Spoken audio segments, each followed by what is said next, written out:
We actually have our special guest interviewee today. On the phone with us now is Miss Hannah Ellis. And here we go. Try to tag her in.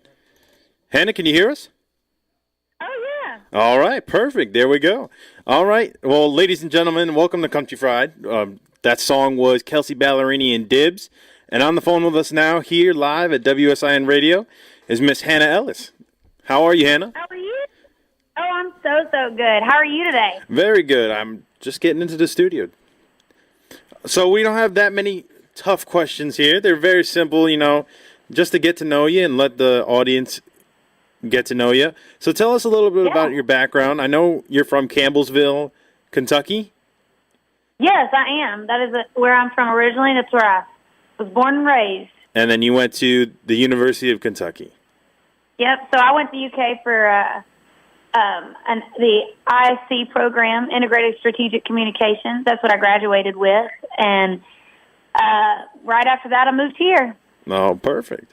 So that leads me to my next question: is how do you how did you end up in Nashville? Like, what brought you to Nashville? What made you want to move there?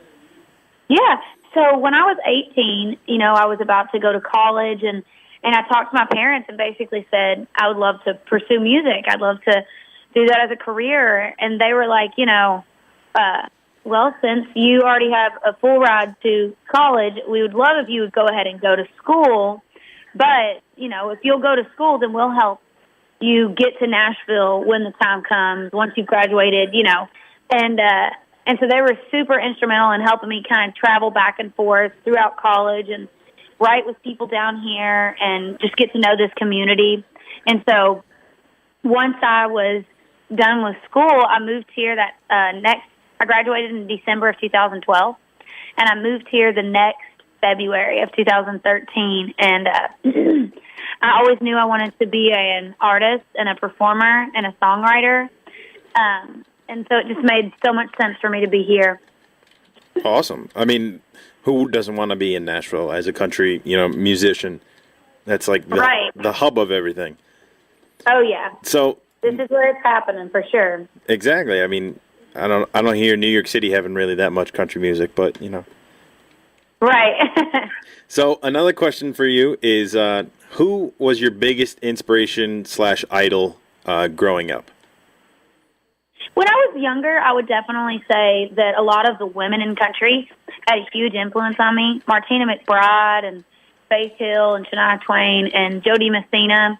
I was always listening to them a lot as a child. And, also acts like Tim McGraw and George Strait. Mm-hmm. But then as I got older, I got really into Taylor Swift as far as her songwriting. I just thought it was so brilliant, and the way that she spoke to people and the content of what she had to say, I just thought was so digestible and so easy for me to say, oh my gosh, I totally relate to that. And so I've always kind of wanted to write songs that I felt like people could really, really relate to. What do you think of Taylor's new stuff?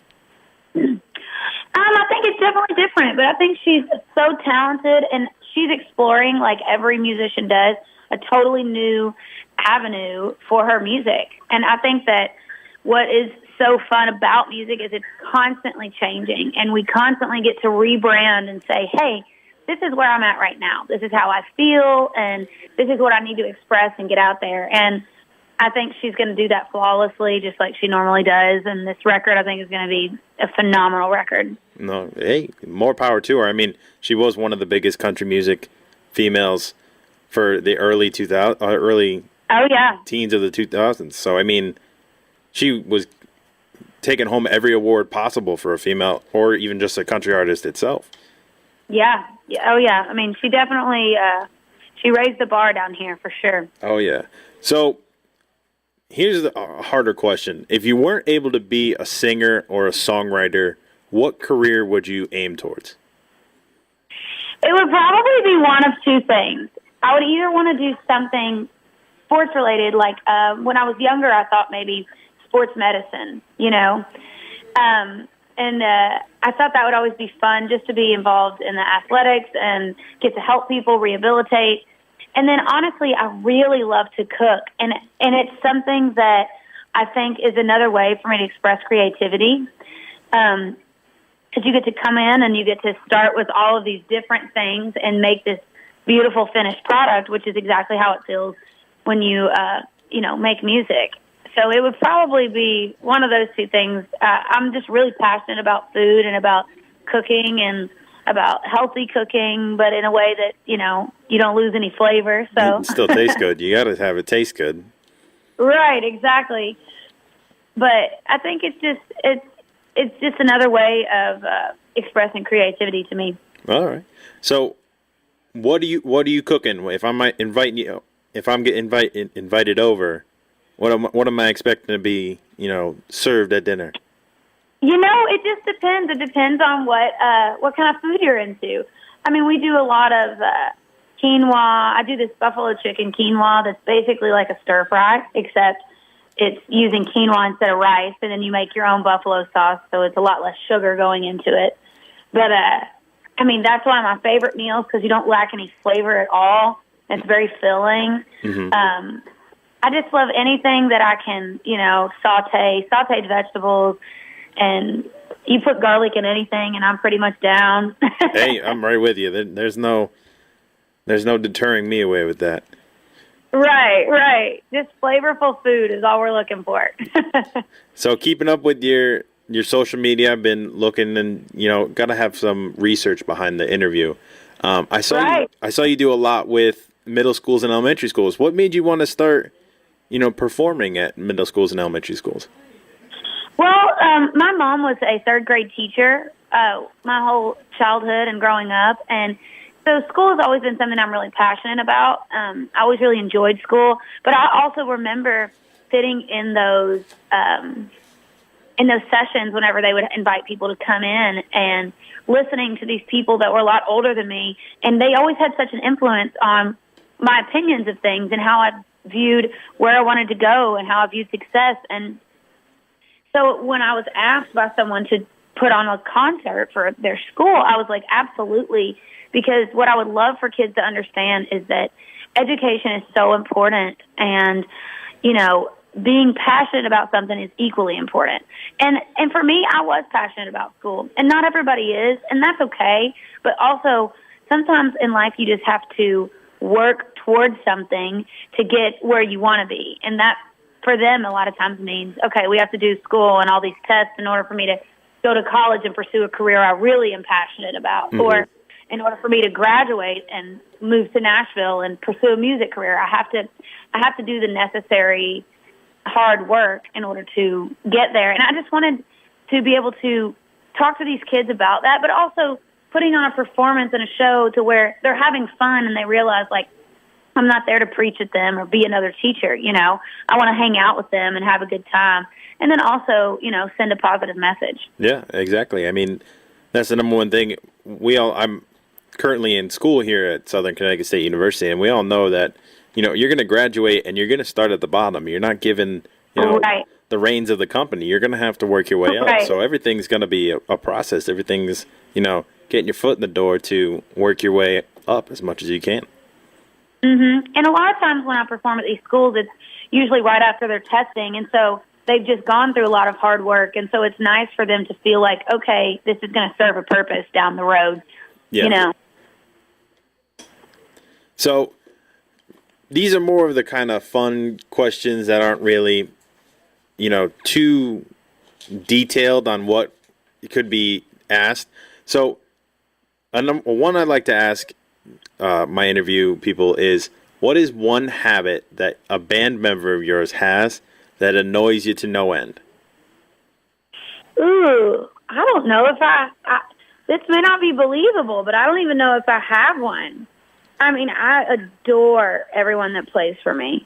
I just think that they're so talented, and they are so supportive of me, and they're always working to make the show better. And a band member, I don't know that I could think of an annoying habit. All right. Hey, we haven't been out on the road. We haven't been out on the road long enough yet. Exactly. Once you get in that, the van, and then you figure out what they do that annoys you to no end, sure.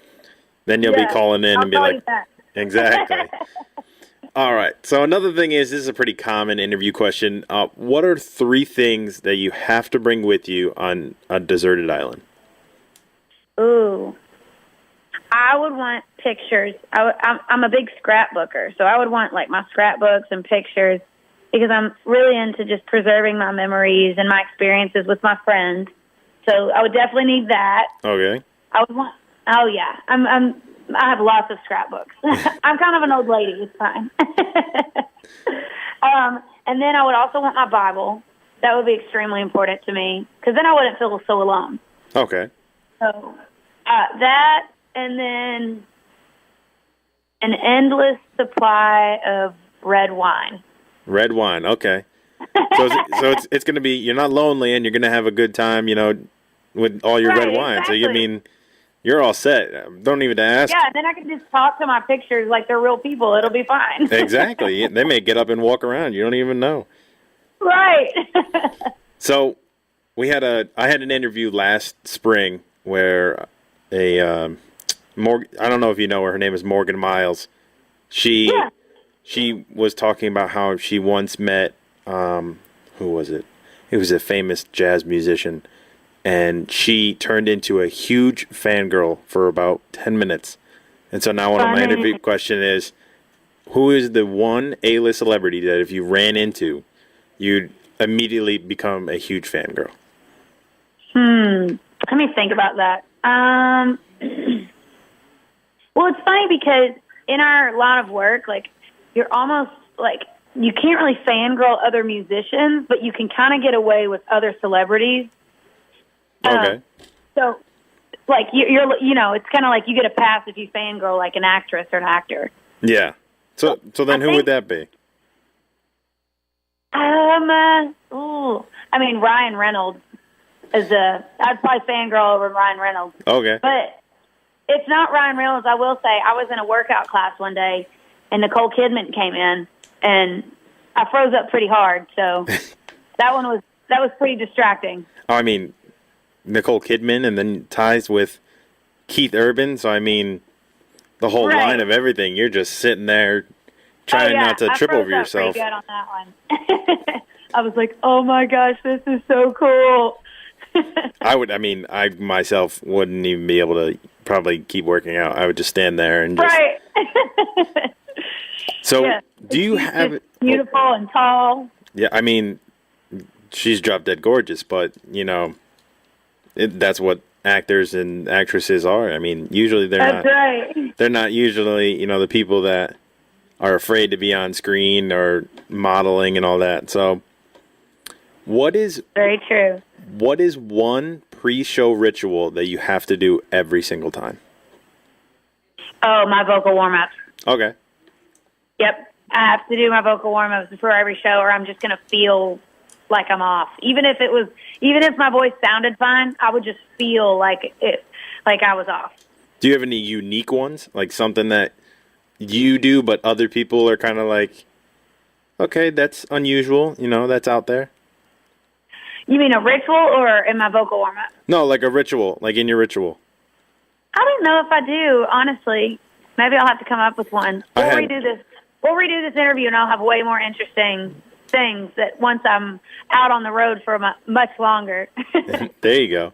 I had one guy who would always play the drums on his drummer's beer belly as his pre-ritual. He'd walk out on stage. He would tap on his stomach.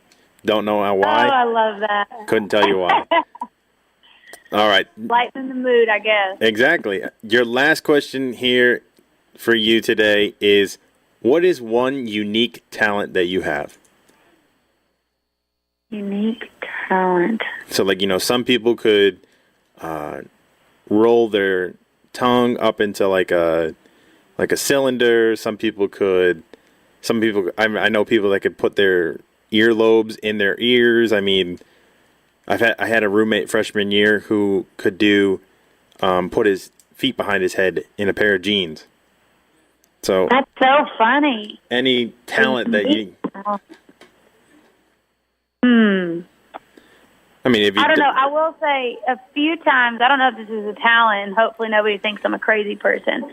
But I've had dreams before that have come true, and I've like told people about them, and then they came true like 2 weeks later. I mean, you're like I dreamed I got in a car accident, and I told my dad the next day, and then 3 weeks later I got in a car accident almost identical to the one in my dream. I mean, you might be a psychic then. That might be different. And then I dreamed that my cousin got pregnant, and I told her at breakfast the next day, and then they called me whenever they found out they were pregnant. Hey, you might be the dream whisperer. That'd be pretty crazy. You got to see you got to see you going on a nationwide tour now, and then next couple of weeks. Right, exactly. I'm waiting for those. I'm waiting for those dreams. So I pulled up a couple of your songs. Songs such as Officer Down, the one that was featured in Teen Wolf, You Were Gone. Yeah. You Were Never Gone. Tomorrow, which I thought that was amazing. And then I also, what I watched a couple times now, because when I'm looking for, new interview people to bring on, it was, I want to say maybe a year ago, where you did a full acoustic set with another couple of ladies. Yeah. That was awesome. I watched it probably 3 or 4 times between all of you. And it was funny because it would be one artist would sing a song and it would be on the page. And then I would click on, say, you, and that video would come up. And I'm like, yeah, that set looks familiar. Where have I seen that set from? And then I finally put it together that you and I think it was 4 other women. Yeah. Yeah. And that was pretty cool. And then, I mean, how could you not like Here Right Now, the music video you put out a couple of years ago? I mean, that's right. It has a great message, and it's fun and unique. Who really films a music video in a grocery store often? But it's something that's fun and creative, and that's really unique, different. Exactly. Thank you. So thank you. Before you leave, I want to talk about your brand new song this summer that you put out, Temporary Feeling.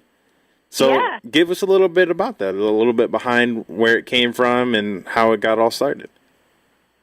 So we were writing, I'm a full-time songwriter, so I write a lot for other people, and I have songs coming out on other records. But while I was doing that last year, I was also starting to write for my own project. And this is the first song that I wrote. It with 2 of my best friends, Josh Kerr and Emily Weisband. And when we wrote this song, I just knew. I was like, this is the first song. This is the one.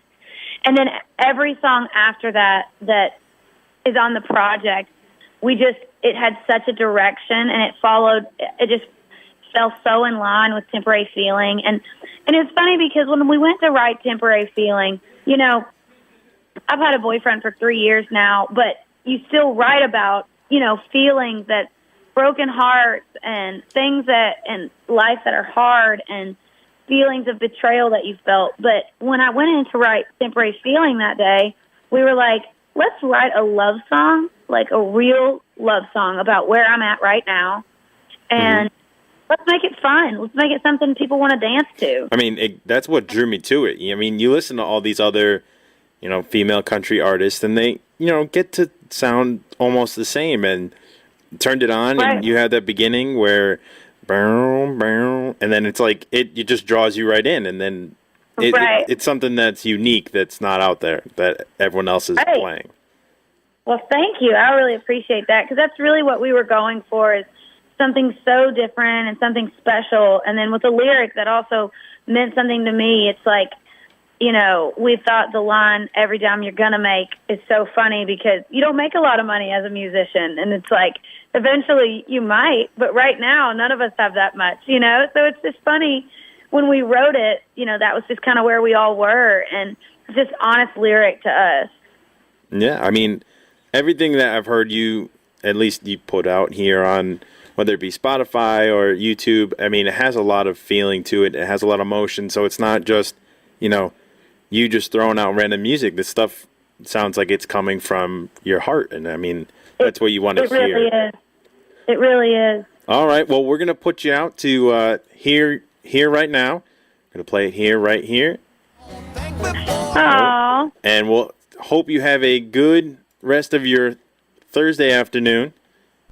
Thank you so much. And I hope that everybody enjoys Temporary Feeling and Here Right Now and all of the songs. All right. We're going to send you a song right to air, and then I'll log you off on the phone, all right? All right. Thank you. No problem.